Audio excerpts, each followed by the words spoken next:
A dozen Batmen burst through the skylight and rappel down, lighting birthday cakes on fire, and we zoom out to reveal a name written in glittering love. Zac S! Shout out to Zac S, who brings you this episode of Frame Rate, the show where we rate frames. I'm one of your hosts, Michael Swaim. I'm Abe Epperson. I'm the other guy. And this is a Pick the Flick at Frame Rate. Decided to start it with due celebration and pomp and circumstance this time. Probably slighting every other previous patron who did not get so nearly a warm welcome. But thank you, Zac S, for patronizing us over at patreon.com/smallbeans at the Pick the Flick tier. And oh boy, if you could see me, I'd be rubbing my hands together like the legs of a happy cricket, because you're getting all the bang for your buck this time, my friend. Guest, please introduce yourself now. Hello, my name is Daniel O'Brien, a podcaster and writer from New Jersey. Boom, slam dunk. Wow. The quick question guy. Yes. New Jersey. I know. I'm a little surprised at myself that I led with podcaster. That's kind of a bummer. Not to me, sir. Not to me. Pan across your mantle past the Emmys to like homemade wooden things that just say best podcaster. Yeah. Damn it, you got the best podcaster award? Fuck, I was up for that. Your media home is where your media heart lies. Daniel, thank you so much for being here. It is a perfect, I think, pairing, as we've actually covered this director together before. Yes? Yes, we did. By design. Yeah. Smart. In the loop, what did we do? We did in the loop, I think. Yes. Yeah. Yes. Because we're Iannucci heads. Yeah, and we that's right, as Zach must clearly be. And we usually let the guests like take the first bite out of the apple and sort of guide the conversation. So what do you think? What's your history with Iannucci? Because I know there is a bit of one. And how did this stack up as far as Iannucci films go for you? I love it so much. It's right. It's really good. I think it's my favorite of his films. I rewatched it again yesterday for this podcast, and it really made me want to be a writer. Right. He's just. It felt like this is gonna seem like a slight, but it's not. It felt like an extended episode of Veep in a lot of ways, where it's just, let's get a bunch of the worst people on the planet and give them a lot of power and put them together and give them a crisis and just watch all of these fucking petty ants squabble with each other. It's so great. Yeah. And it's important in art because it also zooms out and says, and that's the government. That's like life. That's right. Those are the powers that control everything. It goes on and on and on. Yeah. These damn ants. The thing that I'm most curious about Iannucci is that it seems very clear, undeniable that this is the view that he holds of the people that we put in power, that they're just human, and in fact they're some of the worst humans. They're petty and they're insecure and they're duplicitous, and isn't that, sometimes it's scary that they're running the country or the planet, but also isn't it a little bit comforting that they're just a bunch of weird fucking guys like the rest of us? I'm very curious his opinion on people who aren't in power. Like, I don't know if his view extends down to the rest of humanity. Like, does he think we are all shitty, duplicitous people? Yeah. Or does he think that, like, no, firmly anyone who rises to this supreme level of power is by design a garbage, petty, narcissist, egomaniac, insecure idiot? We haven't really seen him deal with like people like you and me, I guess. Although, I mean, I'm not a virtuoso pianist who stands tall in the face of fascism, but I do think they have that woman, Maria, maybe, the pianist in the movie, who sort of represents but maybe not the common people so much as the people who are willing to resist. Mhm. Because it's her hate note that coincidentally, coincides with Stalin choking to death. Or what does he actually die of? Do we know? Brain hemorrhage. Brain Yeah. hemorrhage. That's right. Okay. I had never seen this movie at all or even heard of it, even though Really? do like Iannucci stuff quite a bit. I never enough to like seek it out and exhaustively complete his stuff, and just to realize there's a movie of this caliber where the writing is objectively this funny and good that completely escaped my notice was shameful, but also what a treat. Oh my God. It's like I discovered, extra pie in the fridge that I was like, I didn't know this was here. Because this movie's so up my alley in terms of, I don't mean to attack this thing completely from the wrong end, but it also had sort of a Waltz with Bashir effect on me where there's a scene at the end where the mask is ripped off and it's completely like, hey, all joking aside, this is fascism does this, and it's pretty awful to watch, right? This is the stuff humans do to each other. Yeah. Okay, back to viewing it through a thick layer of irony, but just so you know for a second, like, this is what we're talking about right here. And God, I love shit like that. I love that maneuver. I love how it's handled. It has Buscemi as Khrushchev. Like, I can't believe I didn't. It feels like a failure as a comedy writer to not be aware of this movie. And yeah, it's definitely my favorite Iannucci, Veep included. It is, but which is easier. I mean, you don't have to sustain the brilliance over as long a period, but it reminded me of my experience reading like Animal Farm and, the highest minded satires that I've ever encountered. In fact, it's such good satire that I have a strong feeling that it's the exact kind of satire that's in that range where it embraces like nuance and irony to a degree that the only people it's preaching to already believe all those things. And it's like they did that study on the Colbert Report where they're like, look, if you don't get it, you just ignore it. Yeah. So I don't know how effective it is as a satire bomb to like affect the course of history, but man, it's spot on. It's like a New Yorker cartoon you read and go, yes. Yeah. I agree. The politicians, they are like the ostriches. Mm-hmm. That's right. Mm-hmm. There's so many quotables as any, Iannucci film has. I mean, the TV shows as well, Veep, in the thick of it. I think my favorite from this one is "You rude fucking pies." It's just every time I think of like who he features in his films and his TV shows, I always just think of you need a good insult. And this one is plenty, of course. Yeah, and the occasional nod to people who are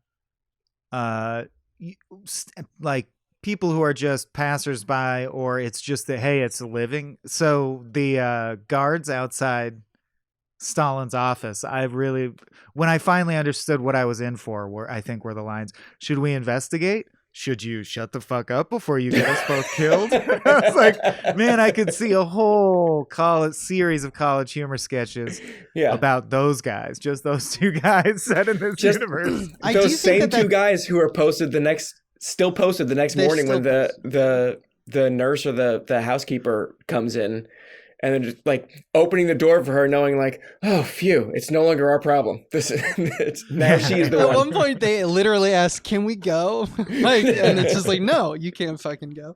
That's probably the closest we'll get to an answer for Dan's question. There are the little like the powerless people, the people being told what to do, and everyone just kind of nods their way through it. You get the sense that there's awkwardness from the underlings, but they don't have like the power trip. In fact, they have to learn it from the assholes. Like, one of the best tricks I like from all of his stuff is that anytime in an Iannucci film or show, someone shows any form of kindness whatsoever, especially when it's real, because most of the time it's usually some kind of performative tactic, that person is punished completely for it, just usually braided by whoever is in the room. And that tells me that it's like, yeah, everyone's awkward and everyone is like not good at communication or not good at conversing, not that clever. But the people who are clever learn to use this power against each other.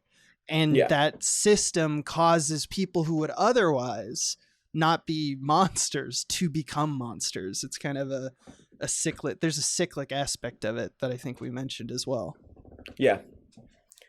I think one of the scenes that because I've now watched this movie 6 or 7 times in the few years since it's come out, but for reasons that escape me, the inciting incident, the concert with Paddy Considine and Olga Kurylenko, that they have to redo that concert. I always forget that that's in this movie because I'm so caught up with the committee that occupies the bulk of the film that I always forget. Oh yeah, they start with this Mozart concerto with which does a phenomenal job of establishing just how terrified everyone was of Stalin. It's a thing that I forget every single time I watch it and get reminded again. But watching it this time, I really loved the back and forth between Paddy Considine and whomever was the other person who worked at the concert hall when Paddy's like, I need to call him back in 17 minutes. 17 minutes from now or 17 minutes from when he called? I don't know. Right. Well, how long has it been so far? 30 seconds? Are you sure? I don't know. Like this guy who is so terrified of Stalin that he refuses to commit to like, has it been 30 seconds yet? It's like, no, I'm not going to be, you're not putting my head on the chopping block. Yeah, I'm not in on this. Absolutely this not. is your thing. You're the 17 Some amount of time has passed and that's it. Yeah, he kind of does that a lot with a lot of his characters throughout his like canons, you know, like there's always a character who is that. It's kind of alarming in this movie, but kind of really cuts to the heart of what he's good at. You get multiple characters like that because everyone is terrified. It's not just like the intern, you know? Yeah. It's literally the country. And that's a game he hasn't played before. I also like that this is the only time that he gets to kind of hide behind the fictionalization of historic events, which is kind of has this fairy tale thing about it. So it kind of feels like it's not as, I don't know. It's actually darker. Yeah, I think it's super by design that nobody tries to do a Russian accent. Everyone is like fully their own voice. Like Jeffrey Tambor is Jeffrey Tambor with just a toupee. American accent. Yeah. And everyone else is mostly British. So it didn't even occur to me that Tambor doesn't even do a British accent. Like they're not doing the thing where Buscemi doesn't sub either. this accent for this accent. They're like, just do your voice, man. It's fine. We're all podcasting here. And it's a way good choice. It's a way good choice for the satire because it's just like it's smart. I also think the orchestra serves as a pretty spot on metaphor, which I think is why Animal Farm comes to mind, or even the New Yorker cartoon ideas. You're like, apt. That's so apt when they're like, hey, it's like a farm and they're the pigs and the pigs become the humans.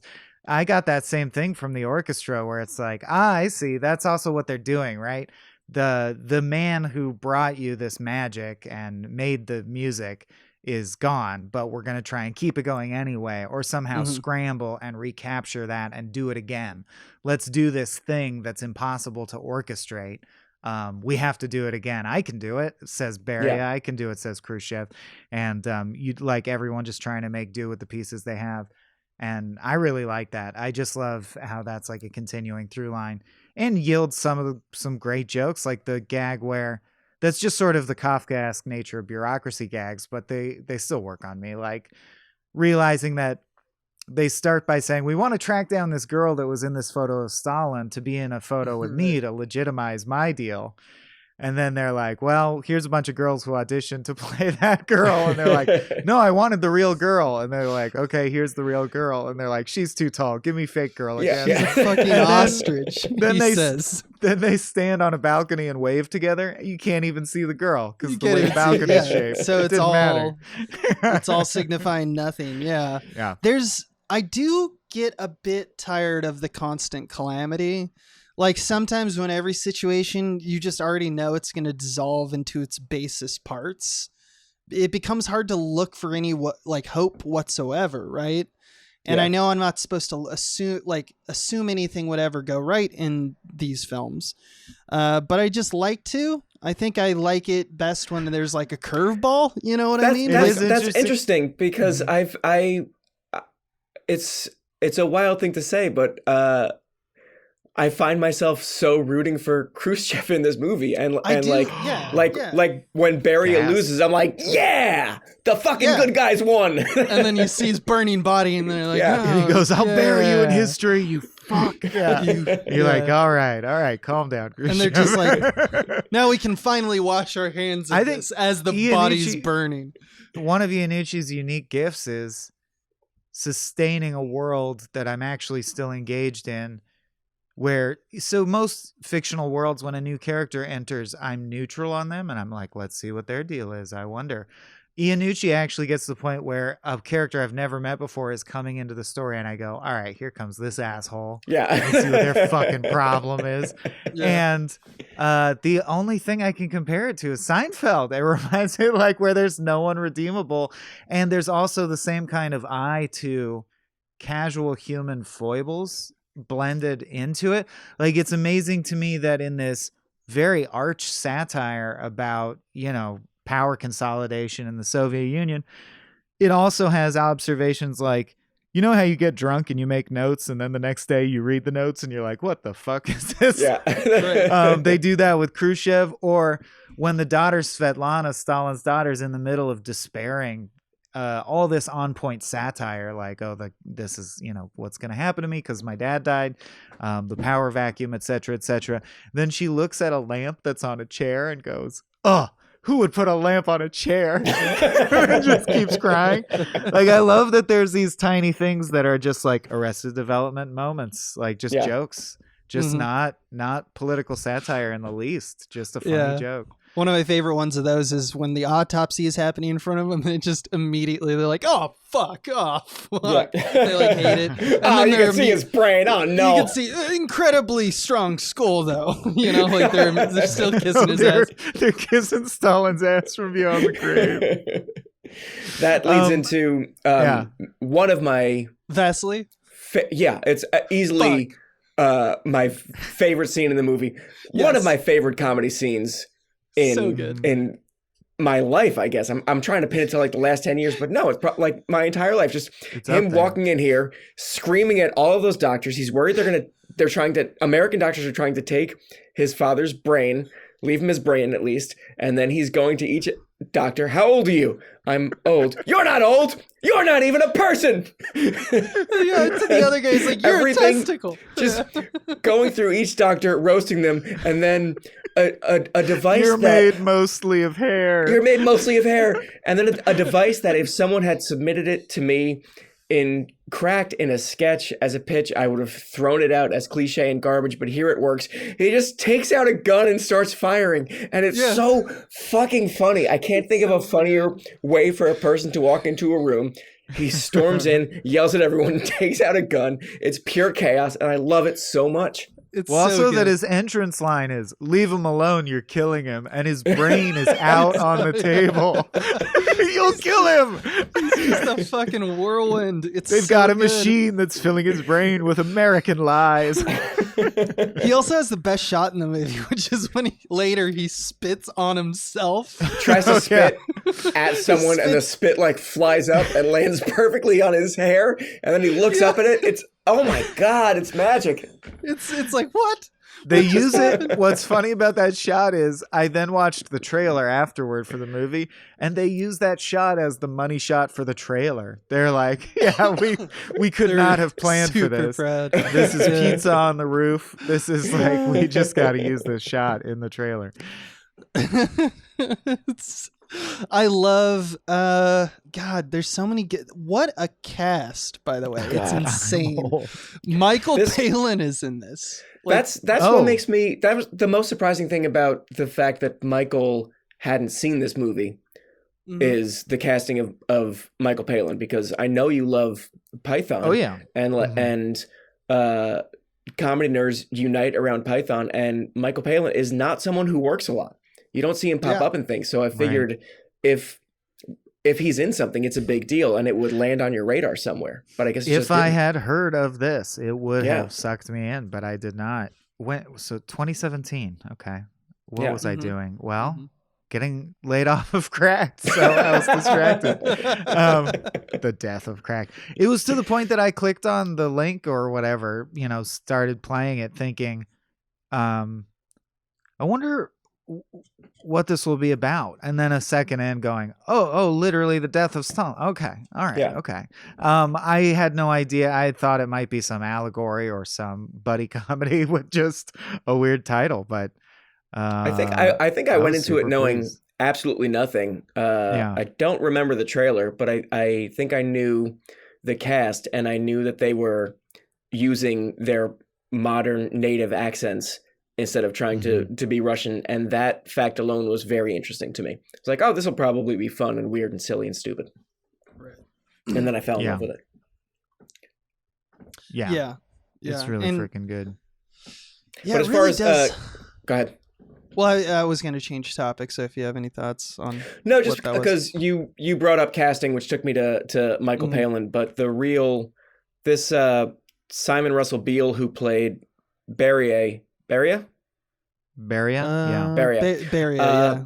I'd never seen him before. The penguin, and as he is in my notes. He's the penguin. He is Dick Cheney. Fucking monster in this film. He's so good. I'd never seen him before in anything. I don't know. He might be one of those guys who's like spent his life on the stage or is in some British sitcom that I don't know, or some British, like he might be a movie star across the pond. I'd never seen him before. I don't think I've seen him since. And he was just this guy who is surrounded by Tambor and Buscemi, like these acting comedy giants. Here's this guy I've never heard of who is running away with this movie. He was so good in it. Almost takes it entirely. He's it's crazy how much Iannucci actually does. The one thing that I thought was interesting in this watch is that, like, most of the time in the TV shows, and especially in The Loop, there is catharsis, but there's not a ton of like empathy that I feel for these people, really. This one really does tackle like the tender sides of some of the monsters in a way that I don't think he's done in his career as often. And one of the main characters of that is, Beria, because he does actually have, everything is a maneuver, that's for sure. But he actually does feel like we should let people get out of prison. Like, I understand Stalin was a monster and I'm trying to cure some of that. I want power, but I want to cure some of that. And in some of the moments where we've seen him in rooms basically just order deaths of dozens of people. He also is like, oh, I'm sad that this person, I fucked this person's life. And that's not as expected from a Iannucci character. That's true. I feel like he similarly humanizes Khrushchev, like that the opening detail of him go home, tell your wife everything that you said and how it went, and then review it in the morning. That's like such a dorky human thing to do that really endeared him to me for the entire film. I think that must be why I'm rooting for him. Just like these shots of him getting undressed at night and reliving his evening with his wife while she's taking notes, and then in the morning getting dressed for work and trying to decipher his drunken ramblings. I'm like, I love this. I love this team, this husband and wife team. They're clearly on the same page. They've got a thing worked out, and it's so fun and sweet. Right. I love Khrushchev. I love you keep saying, Daniel. It's a lot different from what I would say his normal kind of operation is, which is like the Arrested Development, like Job in Arrested Development, or Jeffrey Tambor in Arrested Development. And Jeffrey Tambor in this is Malenkov. And so Malenkov has these moments where he's just straight up pitiful. He's just like he almost gets on the kill list because I'm going to be blamed. This about someone who's out of this favor. shit sack Yeah. is gonna be blamed. You know, it's like I'm Zoidberg, essentially.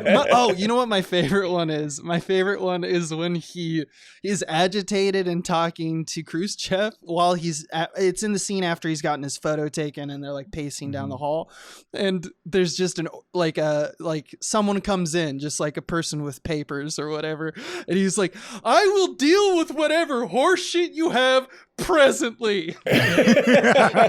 Which is so good. It's just like such a perfect joke about being spineless and just crying like a baby in order to look firm and powerful. It's so good. Right, It's so pretending good. to be in charge, deciding you already have an answer for something before you even know what it is, but just like knowing you're going to be exactly. be decisive about it. And also, When I don't have any real power. They And that's show why him the version. Mr. Malenkov, the portrait where your cheekbones are pointier is done, and he looks at both portraits and goes, I would like that one to be destroyed. His own photo.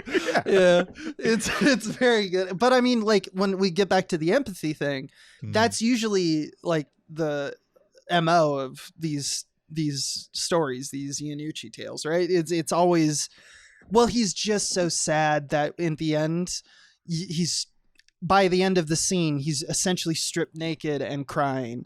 And there's no way that you as an audience member can be like, yeah, fuck that guy. You know, like, Really?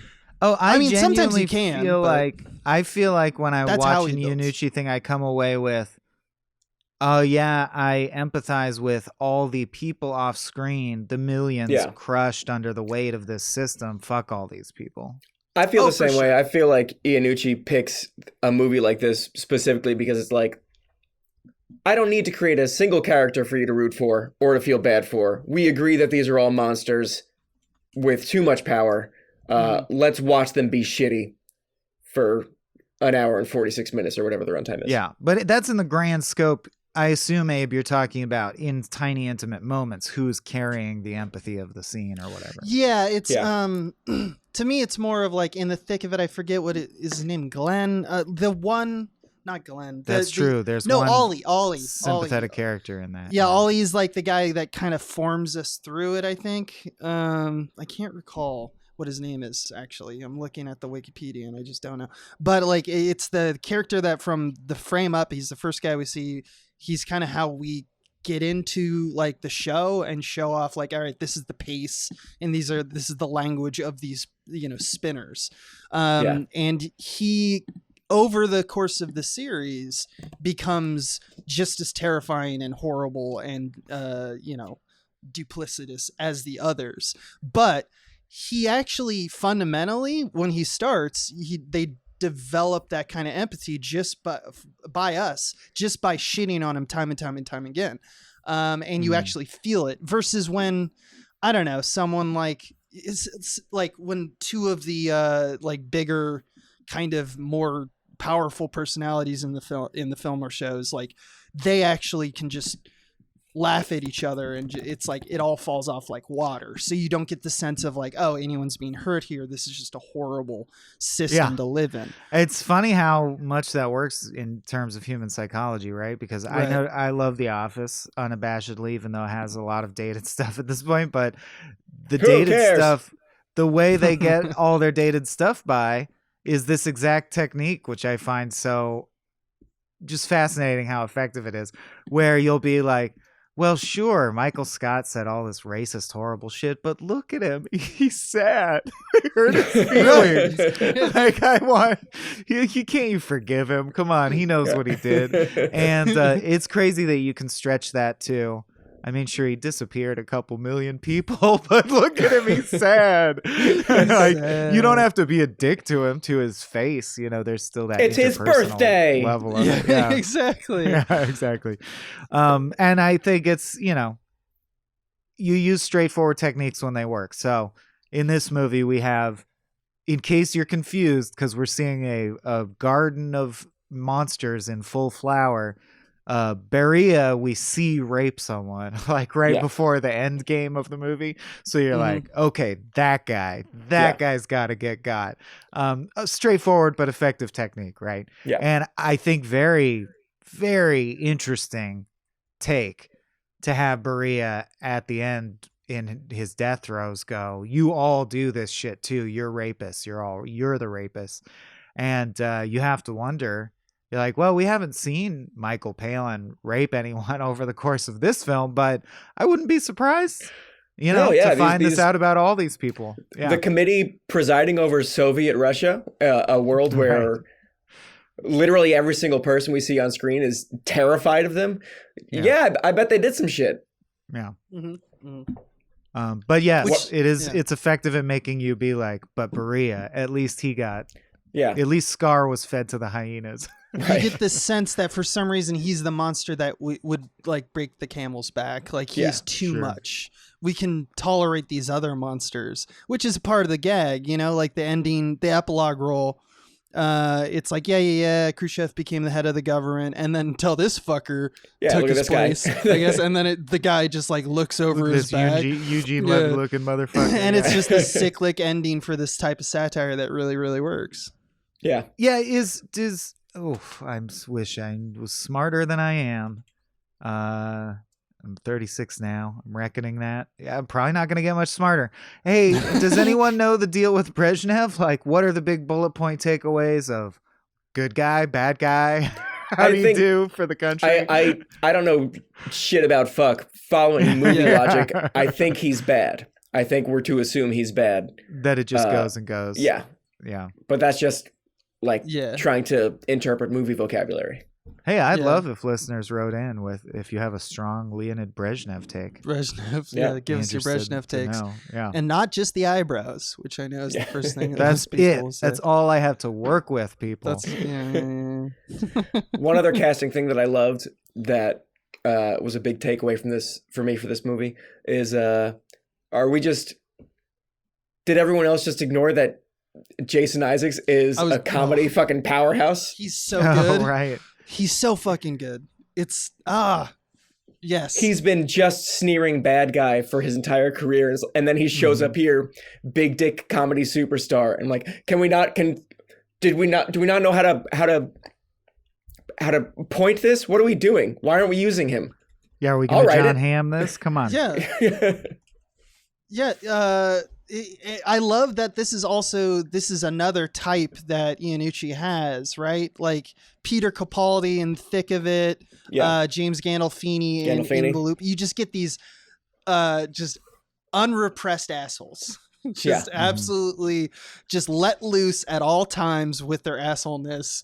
Yeah. Just it's a great character, and I think that it's best utilized in this film because he throws him into the mix after everything's chaos already. It's just like, and here's this, and he just like takes over the movie. One of the next to so good.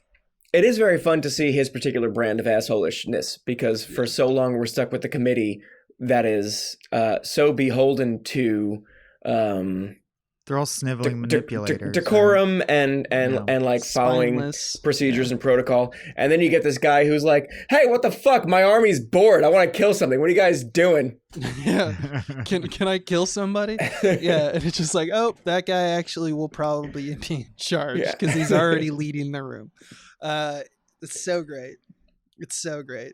It's like when Soren would show up to After Hours and we'd all instinctively show our bellies. Yeah. Finally, an adult is here. Yeah. Also, when Jason Isaacs' character, right before he hits Rupert Friend's character, Vasily? Zhukov and Vasily, respectively. Vasily. Mm-hmm. And Vasily shouts medic before anything has happened. Amazing joke. Amazing thing. Yeah. There's so many. That scene is amazing. There's so many singular performances in this film. I'm sure we could just like do quotes the entire hour. Some of the like this line stands to me above all. It's the quintessential political satire line that there could be almost, which is a room full of guys all voting on something that they all disagree on. And the lead guy goes, carried unanimously, and they all slowly are forced to raise their hands. And I love That's how like- it changes. It goes carried politics. unanimously. Yeah. It's just like, and now it's not even a question anymore. Yeah, it has that so is many great. things that are the fundamental building blocks of satire. There's in a also way, some yeah. good jokes that are just like resonant. Like, for example, this viewing, I noticed that when they lift Stalin's body for the first time off the floor, Mhm. and there's like 4 or 5 of them, they do a count where they go 3, 2, and then they pause and look at each other, and then one of them says 1, and then they go lift, and then and they all go different variations of Jesus, or like it didn't Yeah. work.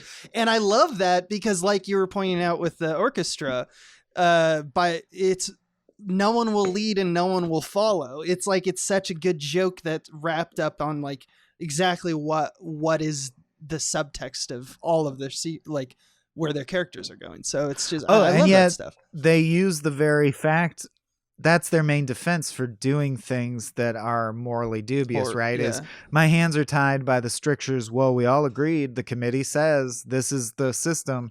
And they just constantly hide behind that as why, well, things are going this way because that's the way it is. Like, I think we should wait until we're Quorit. The room's only 75% conscious. Like, everything has to be by the book systematized, to the point that I think the biggest laugh from me in the entire movie is they do repeated blocking jokes about how they want to go, like, if they could, right, they would be attacking each other with their, fists and claws, but like on the inside. But on the outside, they have to stand in this spot because they're doing some state function that's choreographed. Yeah. So you have the thing where they're like hissing insults at each other. But man, when I think it's Khrushchev and Malenkov, I forget exactly, but someone goes, "Let me switch with you." No. Oh, come on. We'll just do it slowly like it's part of the ceremony. And he slowly walks, like crab walks over in front of him. He goes, what the fuck are you doing? And I also love, he's like, "Let me switch with you," and is like the first start, and Jeffrey Here we Tambor's go. just like, "No." Yeah. And he goes, So he "Okay, says we're doing no, it." and then "What the fuck are you doing?" Those are the only lines he says. It's I love it because it's all these it makes fun of these machinations, because there's something about the allure of it. It happens in the thick of it as well, where you go like, oh, you kind of want him to succeed because it's halfway clever. It's like, oh, that kind of thing might actually work, and then he'll win, and I want to see who's gonna win. I love those jokes where it's just like all this shit is nonsense. Anytime it takes the wind out of the sails, out of the planning of the main characters, it's beautiful in my book. And that's woven down to a structural element. Like we talked about Michael Palin, who I think his main function, aside from being the one who orders Beria's execution technically, is to argue for a kill list that he doesn't know he was on, because he's like, look, just because Stalin died doesn't mean we shouldn't kill all the people he wanted dead. And unbeknownst to him, his name is on that list, and he's the voice in the room. It's like, it's very Herc from The Wire, right? Like, you don't even know the butterfly effect of the stupid shit you're doing in your little corner and how it shakes the spider web elsewhere. So it's not just, it's got every level. It's like, it's the perfect cake you slice into, and there's good stuff all the way down in terms of, there are like jokes that are just brilliant one-liners. There's just people cursing and it's funny because Sam swears. And then structurally, you're like, what tragedy is man? Oh, the conundrum that Michael Palin has twisted himself into. It's through and through. It is what it is. Yeah. It's got consistency. I love it. I love that. Yeah, it really, I can't stress enough how much this works. Like, this whole system works so much better in this setup. Like, because it's so much darker than like something like 1984. They literally murder a house of workers and soldiers just because those in power are like, better safe than sorry. Stalin's dead.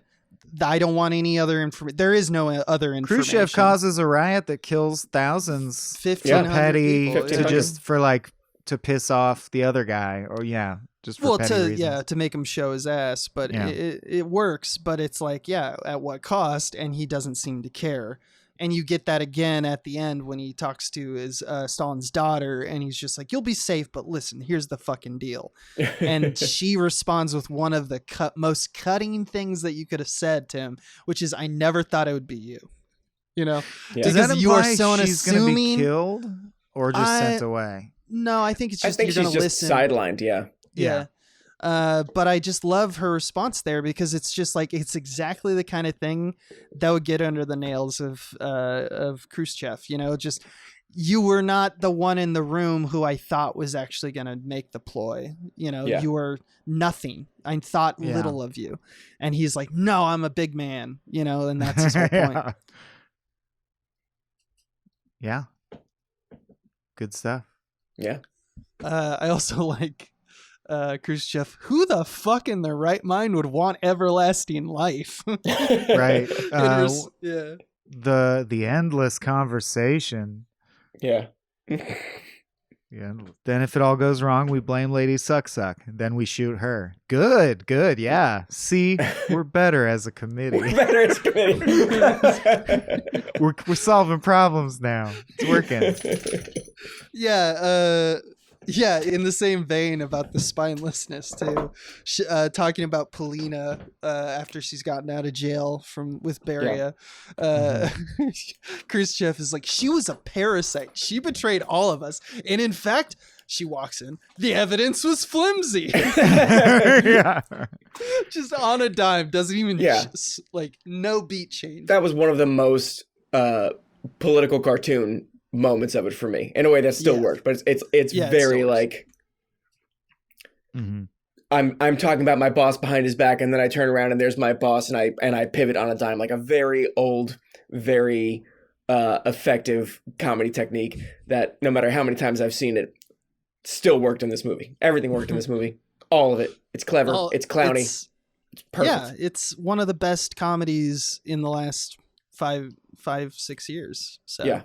In my opinion, it's got it all. That's the thing. Just in terms of how funny it is. Also, what a delight it is to behold. But if you're into that kind I of thing. feel like at the risk of bringing it down, well, when I ask Katie and Cody questions like this, it sometimes brings things down. But we're talking about it working.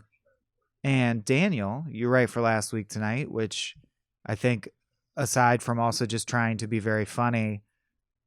Sure, as a departure from my main job as a podcaster. Exactly. On the side. Yeah, when you moonlight for last week, it ostensibly wants to change the world in some way for the better, as well as be very funny, or at least put messages out into the world that are aligned with its values or the values of the team or John Oliver, who, whatever you consider the hive mind that represents that show. Sure. Do you think it ever works? Because then I watch something like this movie and I'm like, it's kind of very, very sad that this is so spot on, and all it's really saying is it just goes round and round and round, and the guy at the top is always an asshole, and it'll always fuck us, and that's why we're always fucked. How do you leave? Like, do you feel weighed down when you leave this movie, or do you feel like invigorated because it was so funny? How do you come away? I feel invigorated. Like, as a writer, I feel very invigorated because it was so funny. It makes me want to write, and it gives me a nice example of what comedy can be and what we can say with writing, what we can do with writing. To circle back a bit to, you asked, does stuff like this work? Which is certainly a thought that occupies a lot of space in my brain. I'm always very curious what we mean when we say, does something work? And this is top of mind right now because there's a big Jon Stewart piece that's been going around in the Atlantic lately that's talking about like was The Daily Show successful, or does none of it matter? And by the metrics that the Atlantic has chosen, it seems like an unsuccessful show, because The Daily Show at its peak with Jon Stewart was speaking truth to power and warning about the the way the media is sensationalizing certain events. He left the show, and then Trump happened, and misinformation has been worse than ever before. So if that's the metric that you're choosing to evaluate, then yeah, Daily Show didn't work. But to me, that's just a question of metrics, because without like Daily Show formed my political understanding and helped shape me to be the kind of progressive liberal person that I am, who is engineering my life in a way that I hope is good. And I think that's sort of that's the spirit that I take into my work at Last Week Tonight. I don't really think about is, if we do a piece on recycling, is it going to fix recycling? If we do something on climate change, are we going to reverse climate change? X number of people's minds. I don't really think that way, because that's crippling from a writing perspective.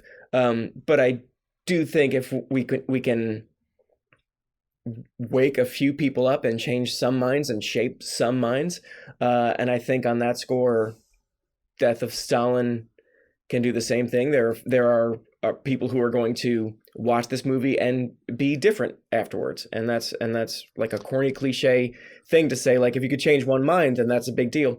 But it is. It does matter that someone's going to see the Death of Stalin and their hackles are going to go up when something smells like fascism to them. It's a big deal, in the same way that Jon Stewart sounded reasonable after 9/11, and now I'm this person who votes the way that I vote and does the things that I do, and wants to make this planet safer and kinder and longer lasting. Hell yeah. Yeah. Did any of that make sense? We can edit all that I also out. think No. and we will. But I think there's inherent value in elucidating something beautifully, even if it's like, sometimes I get down just about the fact of like, an Animal Farm was already written, you know what I mean? Or like, and it didn't, and now this is still hitting. It still seems true. I'm sure in 25 years there will be another beautiful satire of like the Kafkaesque bureaucratic nightmare that crushes us all, and it'll probably still be relevant. But I do think there's tremendous value simply in elucidating something that deserves to be elucidated in a beautiful, clear way. Right, like you say, it could give shape to, maybe it won't change someone's mind, but maybe it can give shape and form to the thoughts, the nascent thoughts that someone's having in this direction.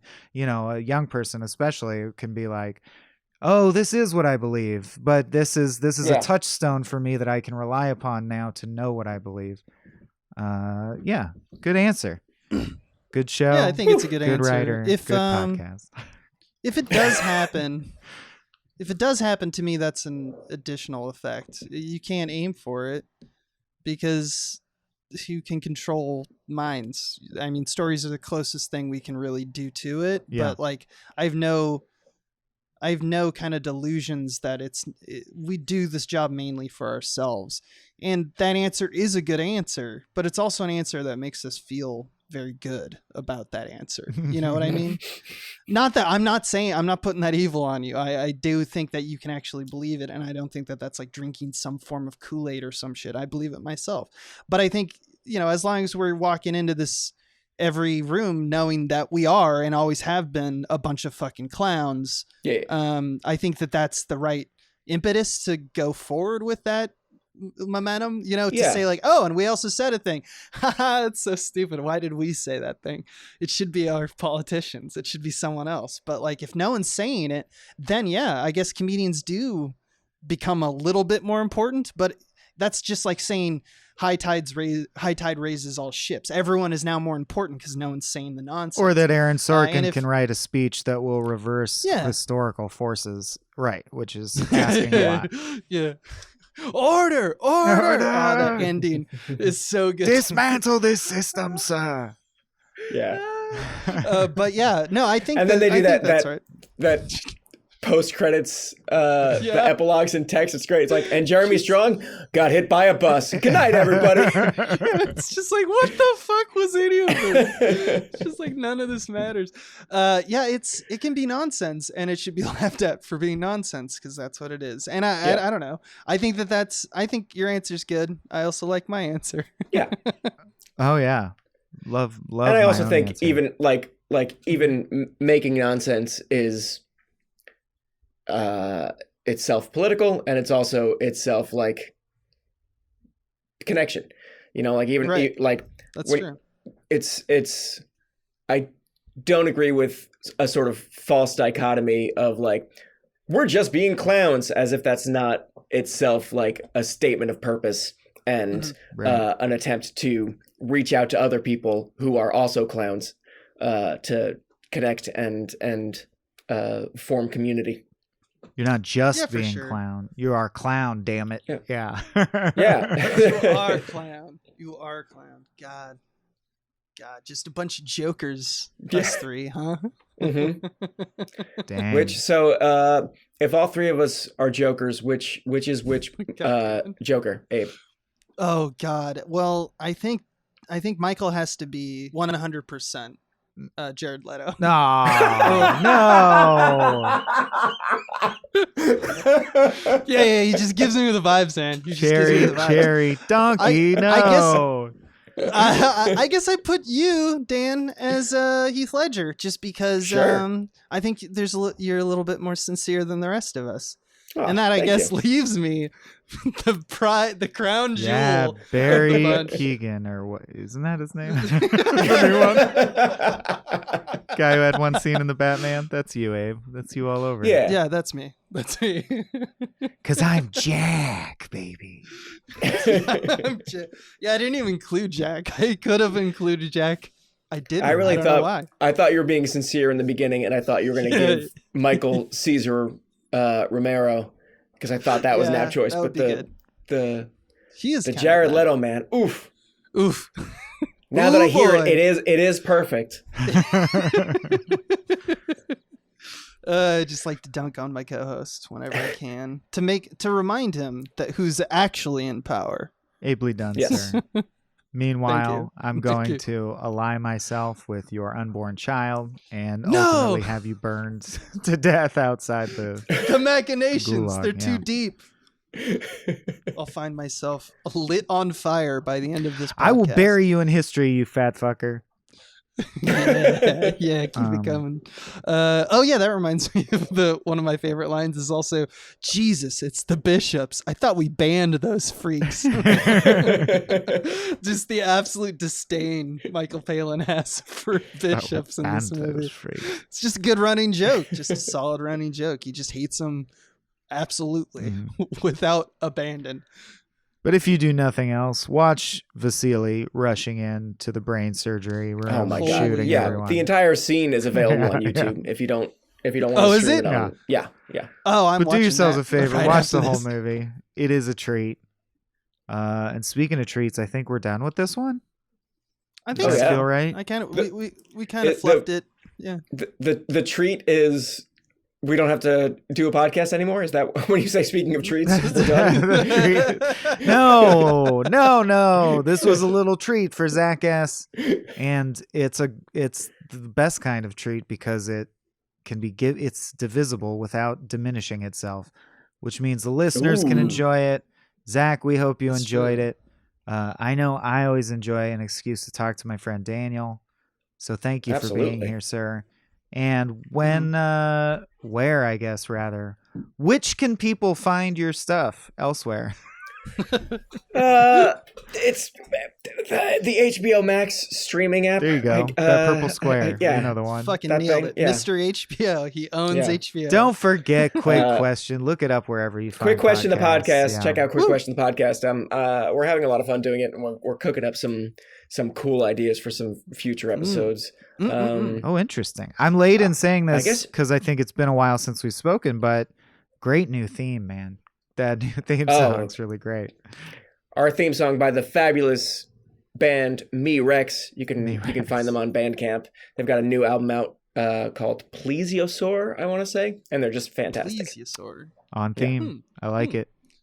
There you go. Dishing it out. Typical Dan O'Brien to send the plug somewhere else. Very on brand, my friend. Very good. It's always a pleasure to have you. We just had Soren on. So what did you guys talk about? The cutting edge. What You is seen that? that film? equally You haven't seen that film? trenchant up. satire. Yeah, look it up.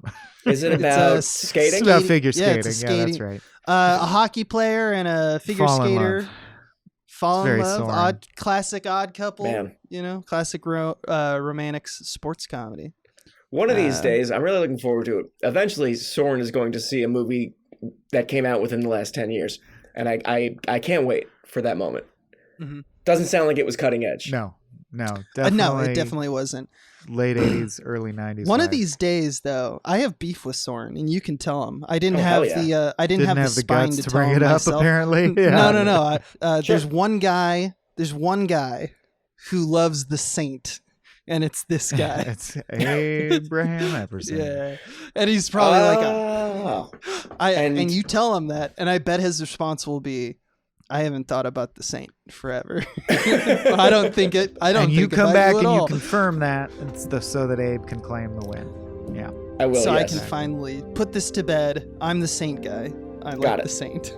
Do you, because people can only be one thing, like me, I'm Yes. a podcaster. You So get if it. you're the saint guy, you would have to hand in your badge and gun and no longer be the mummy guy. Are you okay with And that? I know that Robert Evans is crouching in the wings, ready to claim the That's slot right. of mummy guy. He's dying for it. No.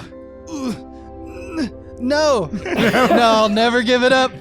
I will fucking go to hell before I give up both movies. Yeah, so what? I'm selfish. I got problems. But thank you again, man. This is always a course. pleasure. Such a What blast. else? What else do you got, Michael? Are we out of here? Bye. This has been a Small Beans endeavor. We're a bunch of pals who make podcasts, sketches, music, web series, and movies. The beans always have new ideas percolating, so make sure to check us out at patreon.com/smallbeans. That's patreon.com/smallbeans, where you can browse all of our current and past content, see what we've got planned in the future, and learn how your support can help the small beans grow into huge, giant monster beans. If you enjoyed this content module, please like, rate, subscribe, or tell a friend about us. We love you!